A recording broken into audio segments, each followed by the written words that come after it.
Hi everyone, we are at the most expensive city in the country of Canada, Vancouver of British Columbia.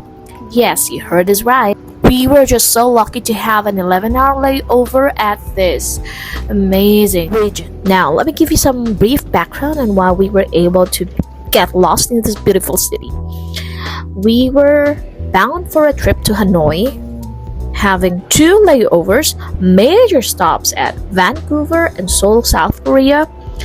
And as we were so overwhelmed with the number of hours in layover, not to mention the totally long flight, just immediately decided to turn the lemons into lemonades.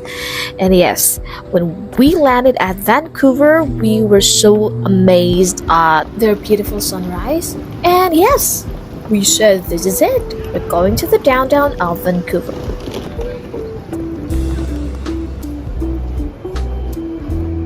For every one of you planning to go to the downtown, you must choose SkyTrain if you're out of time or if you want to save time. Just buy it at the train station and prepare $9 for a compass card, which is priced according to the station where you would stop.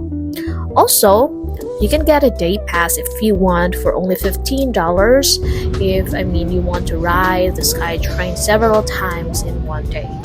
For our trip to the downtown Vancouver, we were already planning to ride the lift back to the airport because we knew that we would run out of time. Because guys, we had a little horror story at the check-in for Korean flight. Because my husband doesn't have a work visa in Vietnam, and what the check-in counter attendant asked from him is a ticket back or a ticket bound to the Philippines after a short stay in Vietnam. Because Filipinos only have like a 21 days visa or free visa in Vietnam, and for them it should be safer if he has this train ticket. Well, anyway, that consumed a lot of our time, and as such, we did not have any choice but to cut our trip to Vancouver or save time in booking a lift back to the airport so that we wouldn't miss our flight. Okay, so our SkyTrain trip took 25 minutes of our time from YVR to the downtown area.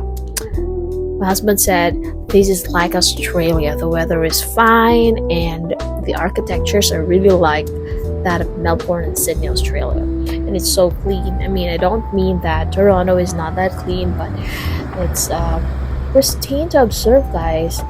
I've really felt how classy the city is, and it feels like I didn't belong there.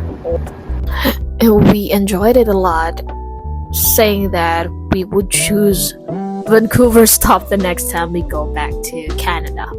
And I would recommend it to you guys. Just make sure that you have budgeted your time enough for you to go back to the airport, not to be late with your flight, and also have enough pocket money to go around the city and eat when you're hungry. Okay? Our next stop had been South Korea, which was not as a good story as Vancouver, and I will tell you in my next vlog. It's a little horror, guys. See you then. Goodbye, and thank you so much for watching.